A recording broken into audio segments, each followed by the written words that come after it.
Welcome back, travelers of the internet, to Bright Helm Recording. This is your host, Master Barco, playing the Pillars of Eternity 2.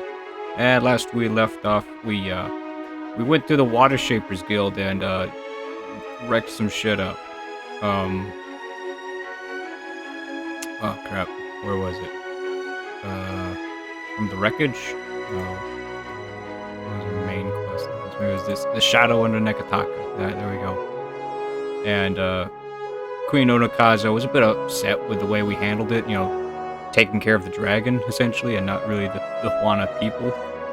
So she's sending me out to the Wahaki at Oriokuiki.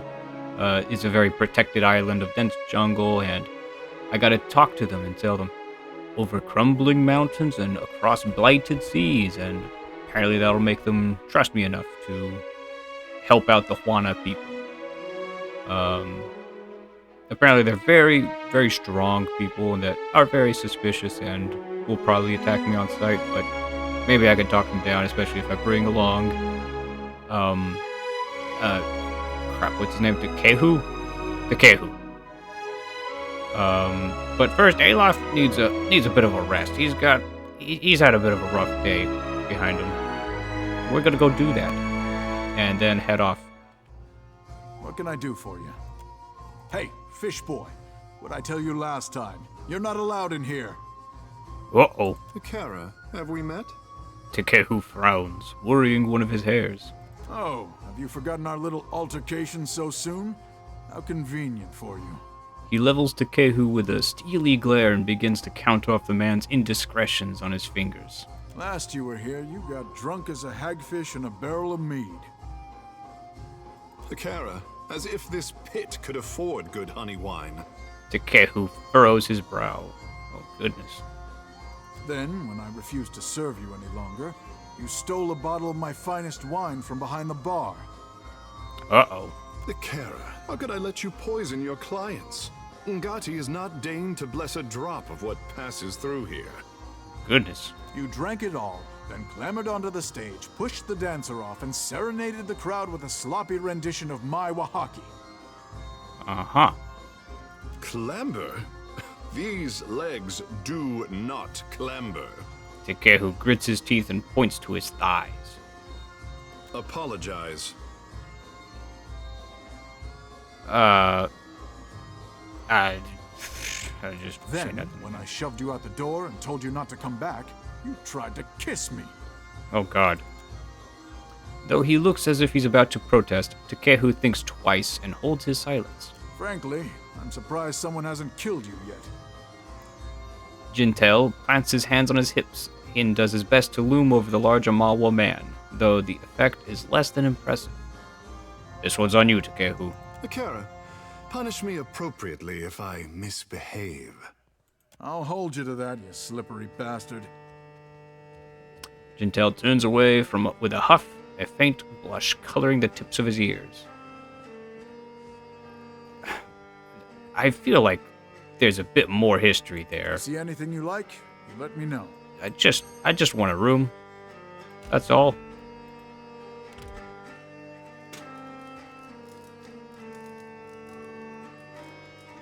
Face in a book while the beauty of the dead fire passes you by. A readied mind will be far more useful the next time we face dragons, cultists, or vampires. You are ready to face death. What of life, I say? If you never experienced the pleasure in a good book, more's the pity. I agree. Books can be quite fun. When I was a little boy, so my mother told me, way, haul away, we'll haul away and go. That if I did not kiss the girls, my lips would all grow moldy.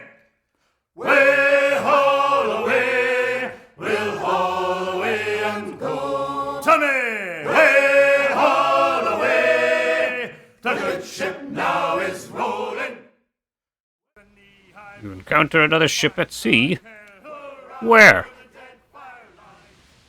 You are surrounding a rocky islet when you see a ship drifting on the horizon, its sail luffing in the breeze. A rough symbol has been painted onto it. You pull out your spyglass and peer at the symbol. It's crudely drawn, but it looks like it could be a war club, or a sword, or a key. Other than the flapping sail and swaying lines, you don't notice any movement.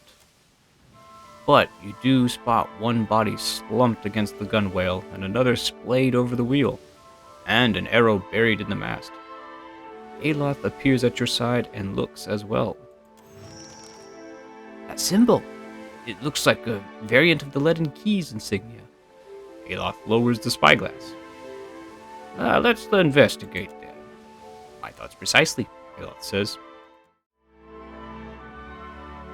Oh, his body's bobbing. Oh my goodness. Okay. The painting on the mast resembles the symbol used by the leaden key. That looks like one thing there.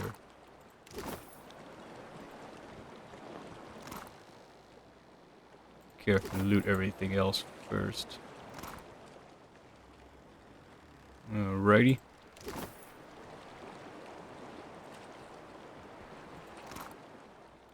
Burp. Excuse me.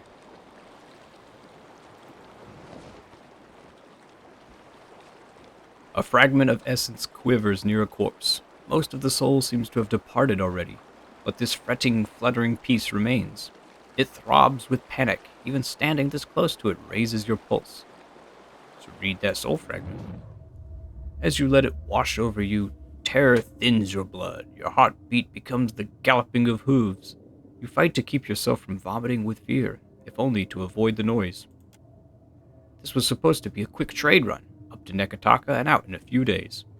But you got lost in that fog, and the next thing you knew, arrows were flying through it. So you hid here, between some of the crates, where it's dark, where the screams on deck are just a little quieter. You thought pirates were the greatest danger for merchant ships like yours, but the shrieking warriors butchering your crewmates don't seem like pirates. One of them is up in the rigging, painting some kind of symbol on your sails. Uh-oh. Shrieking warriors? Are the Juana working for the leaden key? Light spills into your hiding place, and a Mawa warrior, one of the Juana, you think, stands over you. Foreigners shall corrupt our lands no more. You are looking up toward the glare and the Amawa silhouetted against it, when pain lances through the base of your skull. Yeah, Aloth, we didn't talk. Did you find something? You have that look again. They were merchants, killed by Juana, who said something about foreigners corrupting their lands. Well, that's a start. I found some unusual stains. I don't think they're blood, but they are rather odorous. He wrinkles his nose at a streak of something the color of a fresh bruise. Koiki pulp. So it is. But what would that be doing here? I've read up quite a bit on the dead fire. You see, Wahaki hunters smear themselves with it. We're near their island, Oriokoiki. I've heard they're aggressively isolationist. As for what that has to do with the leaden key... He frowns, looking at the key-like symbol painted onto the sail. At least we know where to look next. Yep. Though if this becomes anything like our encounter in the Defiance Bay catacombs, well, I hope we get our answers before the bloodbath. He looks at you and smiles wryly. Quite some time ago. Well, I guess we can't head in and get any more loot. We'll just go out. We'll haul away and go. Old Gaspin held the Yenwood's crown before the revolution. We'll haul away. I bet it's only difficult if we have to fight them, but we got That the... symbol. It looks like the one we saw on the abandoned ship. It does kind of look like a key. Or maybe a club. The painting on the post resembles the symbol used by the leaden key. Sure.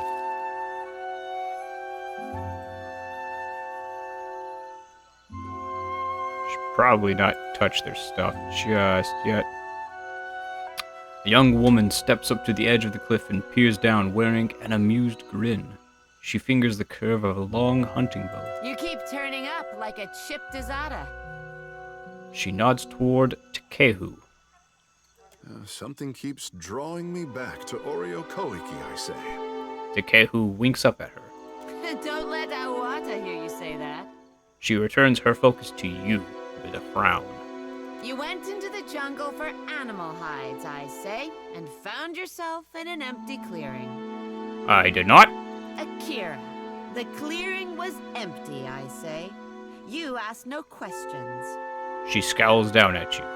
You turned around and retraced your steps back to your ship, where it was safe.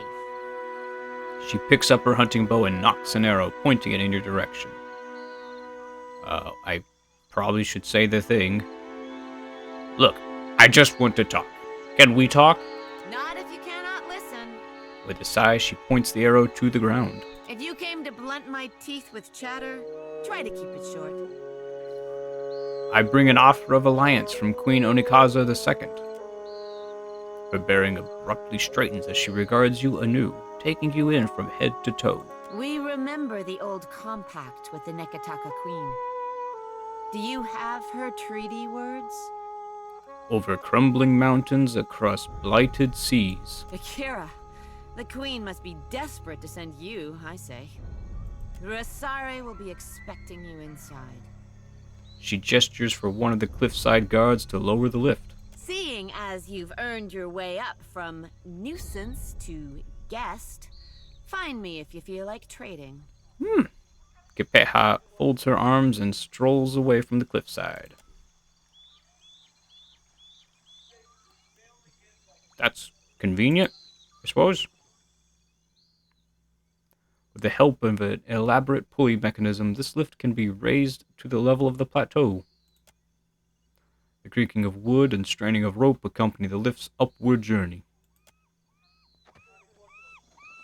Oh, already I'm being yelled at, sworn at. So which way to your leader?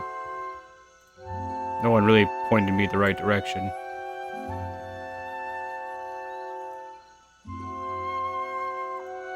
Everyone seems to regard Takehu quite highly, at least among the Huana.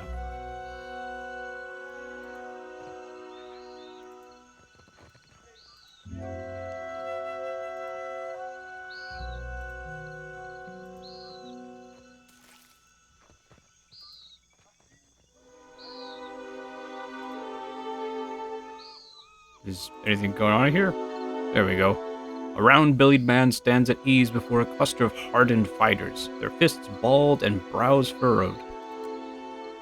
Murmurs of tense discussion slow to a halt as a woman at the head of the crowd steps forward clutching a spear. Maybe the spear's a gift for us? Silence. She grimaces at Adair.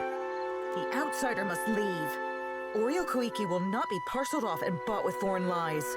She sweeps her spear tip to gesture in your direction. Only the handsome fish can stay. She waves her spear point toward Takehu. He swallows and raises his palm in mute greeting. Ruasari would never let that happen. Where is your confidence in our Ranka?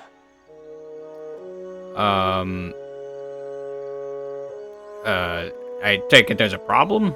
You are the problem. We do not track dirt in our home. What? I mean, like, there's just dirt everywhere. I can't help it. I'll try to stamp my feet off at the door. We are no better than the outsiders if our Mataru act like inhospitable savages. Where is the courtesy and welcome of the Wahaki? This question casts a ripple of unease over every listener. If you have such love for outsiders, let this one speak for himself. She fixes her attention on you.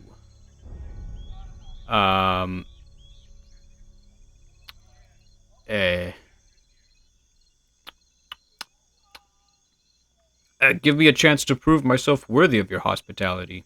That's probably what they want. They want action. You are not the first to speak in honeyed words while caressing a hidden blade.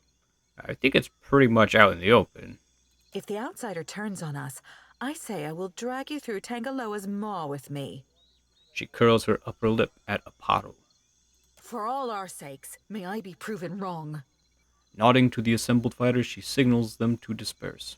On behalf of those who remember our manners, welcome to Oreo Koiki. He sighs and shakes his head at the warriors before refocusing on you. Is there usually so much infighting? Ikira, I say circumstances have made us rough around the edges. No saying. Outsiders come with cannons, nets, torches. They do not come to talk. So, I presume Ruasari is the leader? She is our Ranga. The Ranga? The strength of our tribe. He stands tall, wearing a proud grin. I have never seen her without a mouthful of koiki. Even in battle, she wears a bandolier of fruit. Never heard it pronounced that way. A spirited, passionate, and very hungry woman is my Risare. You sound fond of her. Are you married? Takara, I doubt he even knows the meaning of the word. Kehu slaps his hand over his eyes, grinning with embarrassment. I am familiar with the foreign obsession with vows. He favors you with a friendly smile. Just friends with benefits, I see. When it strikes Risare's fancy that we should sleep under one roof, we do so vigorously. Yep. Some think I influence her judgment, but they have the wrong of it. My back is too fragile for the weight of authority, I say. Oh, goodness. Well, I guess I'll be going. I just walk in, right?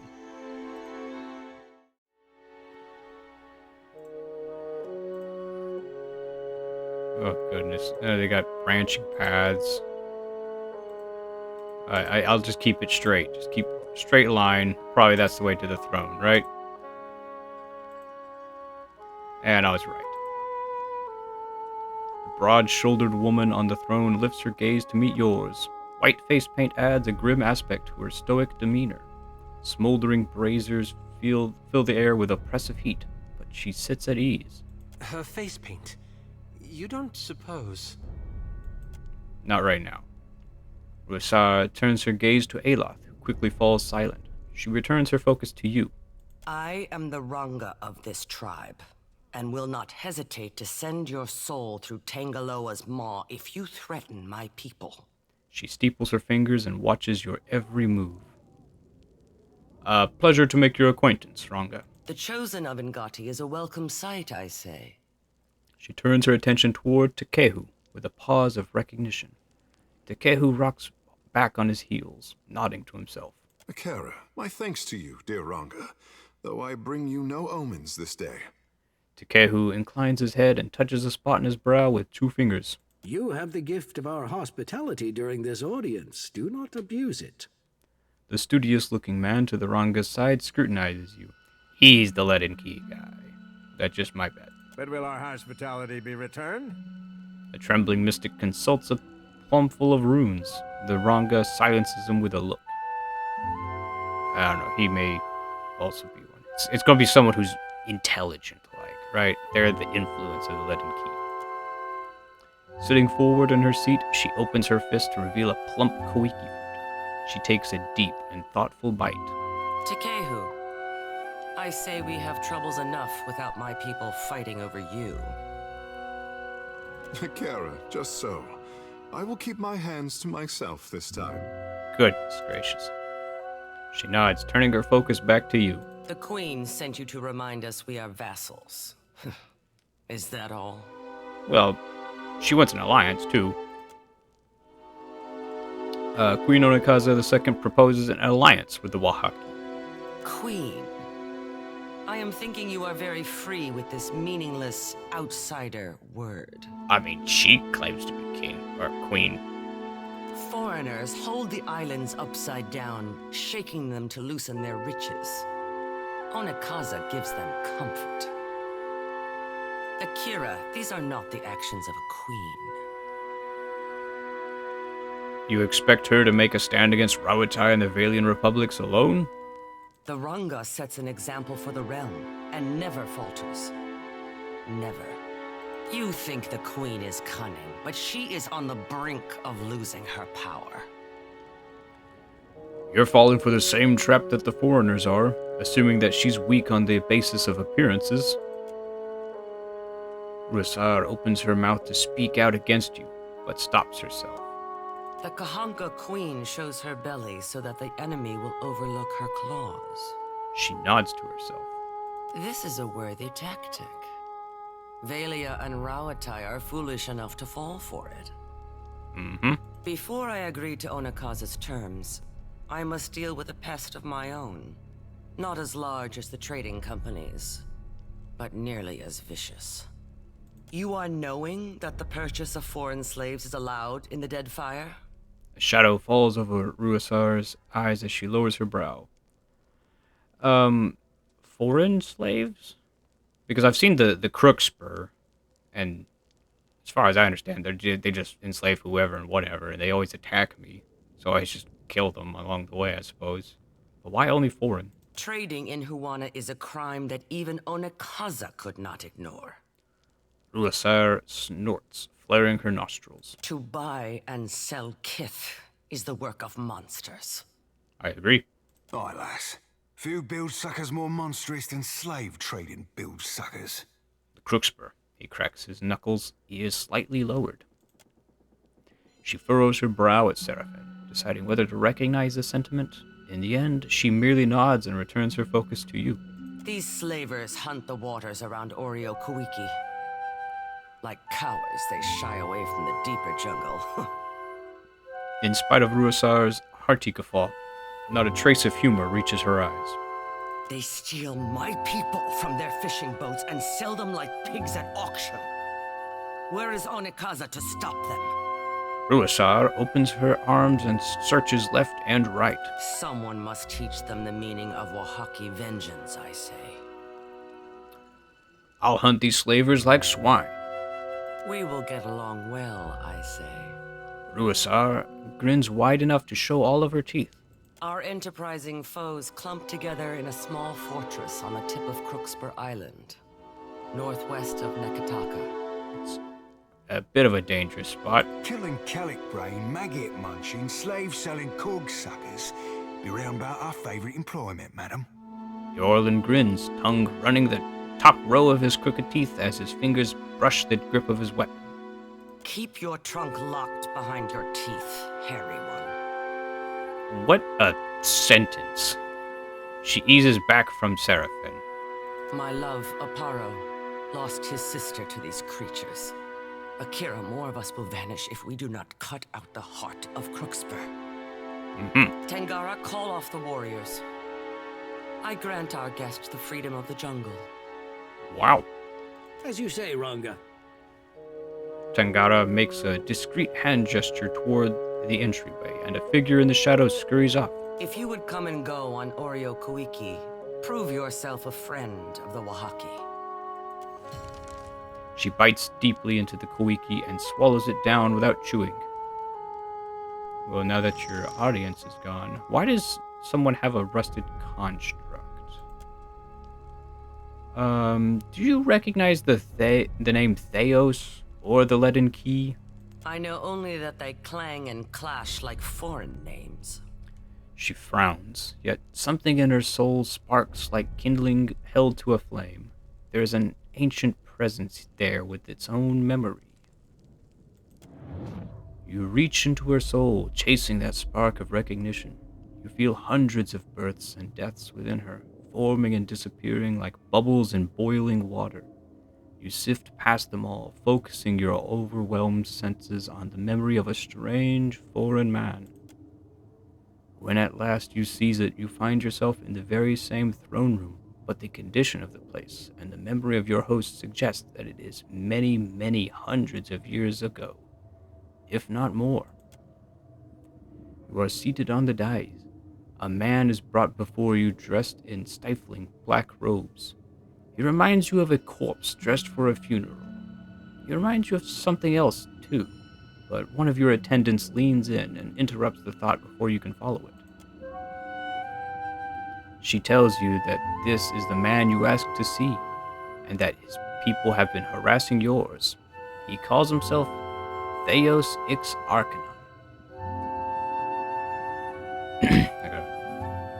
Explain yourself, stranger. Gives you a smile that sets your teeth on edge. Your Excellency, I come to warn your people. Your presence among these ruins is an affront to the gods. It does look like Anguithan ruins around here. You must remove yourself, lest you face the gods' wrath. Indeed, the man is an even greater fool than you had been told. The gods surely take their time. We have lived here 200 years, and they have yet to raise an objection. The timeline of the gods is not for mortals to understand. But even their patience shall wear thin, especially after this warning. You certainly feel your patience wearing thin. Who is he, this foreigner, to send your people from their halls and homes? And who is he to tell your people, the survivors, about the wrath of the gods? What ungrateful guest evicts his hosts? Our ancestors built these places centuries ago. We will not leave. For a moment, his unctuous facade melts away and he blinks at you and your attendants. You get the impression that your response has surprised him. Your people cling tightly to their history. His jaw is tight as he speaks. He swallows hard, as if gulping something unpleasant. But where are these designs among your arts? Where is the carved Adra in your wooden huts? These places were not built by the Huana, but by an ancient people from a distant land. You knew he was a fool, but now you suspect he is a dangerous one. His words are a lie, but like the very best lies, they contain the shadow of truth. Everyone knows foreigners once lived among your people as guests, but they had not been seen in 200 years. What prickles the back of your neck is the question of how he might know this, and why he brings it to you. The murals in these places and the stories of our ancestors tell it differently. How would you, foreigner, know our history better than our own grandfathers? I have seen your murals, and I know that you will recognize this. He produces a helm with 2 horn-like protrusions and a mask attached. He is correct. You do recognize it. Your guards and attendants gasp. The man, Theos, smiles more broadly.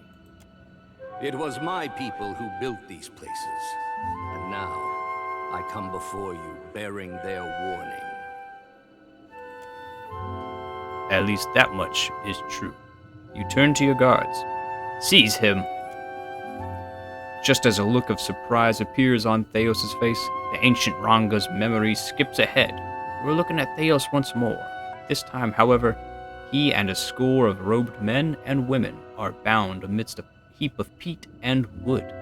This time, he is staring at you in disbelieving fury. You have gathered your people and told them that the foreigners before them are the same ones who came to the islands centuries ago, and now your people are angry and frightened too, because even Wahaki remembers the story of how these foreigners abused the hospitality of their Huana hosts. So great was their iniquity that the gods destroyed the great city of Ukaizo and many others besides. Watch now as I wipe their stain from among us. Your people cheer. Theo struggles and yells, but his words are drowned out.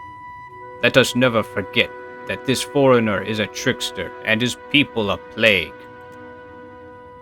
Hundreds of Wahaki stamp their feet and beat the ground with the butts of their spears. Still, Theo scowls and thrashes in protest. From this day forward, we must be vigilant. Let us root out such foreigners and keep our lands pure of their wickedness. The tribe cheers louder than ever. Young and old, Mataru and Raparu, all are united in purpose. A change seems to come over Theos. The struggle leaves his body and the rage departs his face. Good. Let him accept his end. One of your attendants offers you a torch. and we throw it onto the pyre. You hurl the torch. The flames spread quickly. The forerunners scream as the fire advances, all except Theos, who looks back at you with a strange smile of satisfaction. You pull back from the memory and the gruesome scene evaporates around you. Why do you stare so? Ruasar frowns at you. What's the significance of your face paint? The Wahaki show outsiders that we know their deceitful face. She spits on the floor. My ancestor knew this face well. She recalled its every hateful curve to the Wahaki histories. I don't know what came over me there. We wear the bone-white grimace of our enemies and take power from it. Do you recognize the name Theos? I know only that they clang and clash right. like foreign names. Okay, yeah. Well, these in Gwith and Ruin makes for a cozy hideout, don't you say? Do not speak the name of those who felled mighty Ukaizo. Their spirits are unwelcome. Ruasar narrows her eyes and studies you closely. We do not hide. We are protecting a way of life that others would trample under their boots. The trading companies would strip the land that the gods gifted us and unmake the works of our ancestors. Perhaps. There is much to protect in the Deadfire. Too much for any single tribe. She sighs, rolling her shoulder to release some of the tension. I came across a ravaged merchant ship not far from here. Akira, outsiders know better than to draw close to Wahaki lands. Her fingers ball into a fist. We leave the symbol of the war club as we have for generations. A warning, I say. A reminder. Is that what they think it is? That war club looks like a much older version of the leaden key insignia. Aloth leans close, whispering to you. One which goes unheeded. An enthused smile slowly forms and fades. Interesting. We probably want to leave before we discuss. Back there, with the chieftain. Did you see something? Yeah. I guess we could discuss it here. You look like you have something on your mind.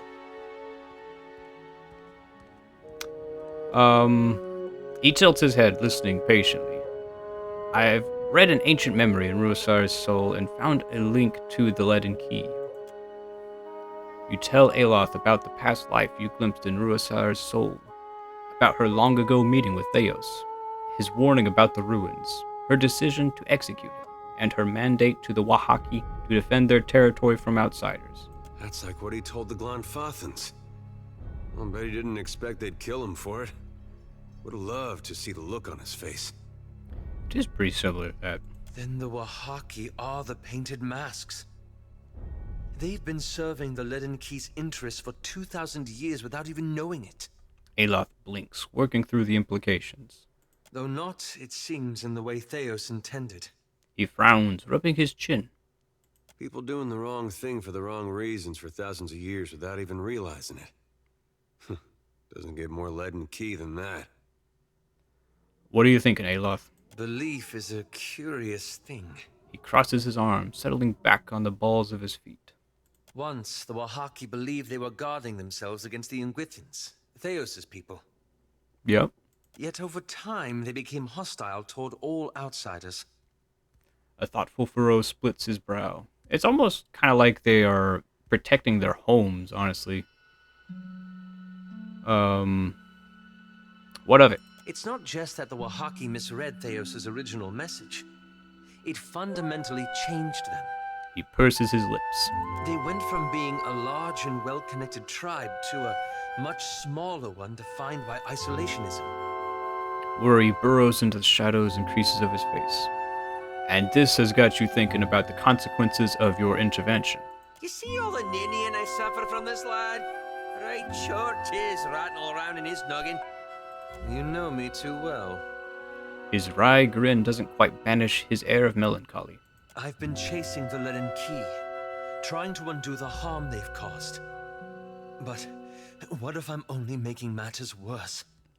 private agony muffles his voice. His breath catches in his throat as the full weight of his words hit. Might I be to blame? Have I made a grievous mistake in getting involved? Through his scars and lines and newfound purpose, you catch a glimpse of the Aloth you knew 5 years ago. Scared, alone, desperate for direction. No one can know everything, so we've all got to do the best we can with the resources we have. When you put it that way, mine does sound like a rather flimsy excuse, doesn't it?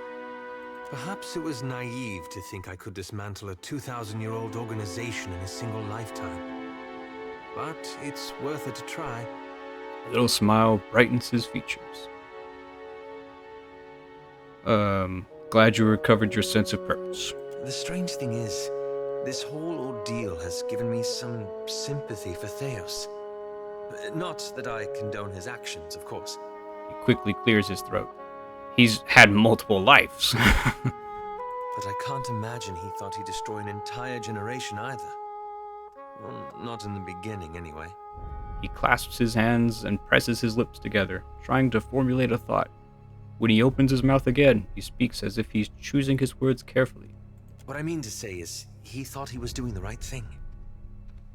Even at the end. Then his example is a cautionary tale for you. We should learn from it, just like history. A prudent suggestion. He nods. At any rate, it will be a relief to move forward. It was always too comfortable to leave the hard decisions to others. To simply follow along.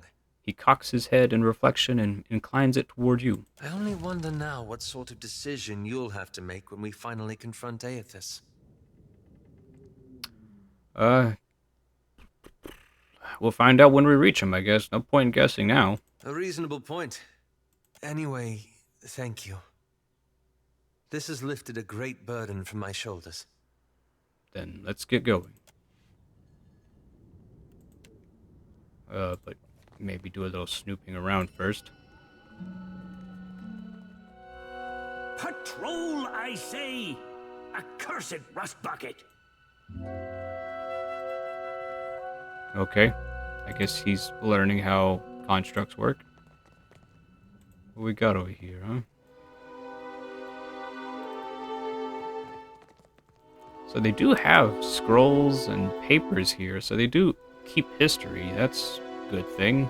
So they're not a lot like Theos.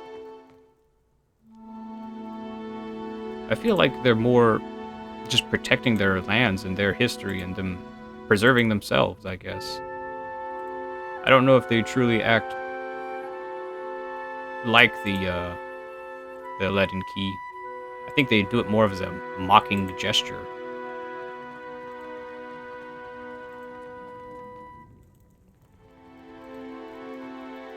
That mural. That's the same headdress Theos wore. Yeah, right there. The mural is quite faded, but you still recognize the distinct silhouette of Theos Ix Arcanon. Where's he going? The preparing table for burnt offerings reeks of spices and gore. This copper brazier reeks of ashes and burnt hair. A layer of soot and detritus line the blackened concavity. Among the ashes you find charred fruit pits, scraps of parchment, shards of pottery, animal bones, and matted bundles of singed hair. Nothing else about the brazier stands out to you as interesting or relevant. Okay. That mask with the two horns, though. At least that's what I think it is. That does look suspicious. Who was it? It was Paro? Who was over here? Where'd he go? Where'd he run off to? Oh, there he is. You're a sneaky one, aren't you? Oh, I would pray louder if it kept outsiders away from Oreo Kawiki. Barapo straightens his bearing and looks down his nose at you. I say Bruasare would not like it if I denied you hospitality. What's your role in the tribe? I keep the gods at bay. He touches his brow with a shaking hand. The tribe balances on the edge of ruin, and my burnt offerings appease those who watch over us. I suppose it is Enguithan ruins. Godlessness raised the Green Man, and the gods will put him back down, I say. You know what? You're absolutely right. This hasn't come over here, so you must be doing something, right? Well, I'd say that statue has more than its share of God in it. Yeah. For what does your crew of misfits address me? Barapo frowns at Adair and retreats back a step. Goodness. Okay, well, couldn't ask him anything about that mask. But that is sus. Maybe we can come back and do some more investigating later. And that's all the time we have here for the Pillars of Eternity 2. But we mostly got we got a new quest to do. We got to go take care of the Crookspur, the slavers, which I have no problem taking care of all of that. Other than we might want to level up a bit, because I remember Crookspur being quite dangerous, but it does say this should be an okay level for us to do it at. But anyways, the Wahaki. We thought they were going to be Leaden Key spies, but I think they're just... They don't like outsiders, and they keep fences up around them all the time. I say, do not protect yourself by a fence, but rather by friends. The friends of Queen Onekaza, to be more specific. This is Master Barkle from Brian Recording, signing off. Oh, rawr, it's Lion Barkle here, telling you to totally go and like that video and subscribe and comment on it, because, oh my goodness, that tall stag guy, he is something so fun. Oh,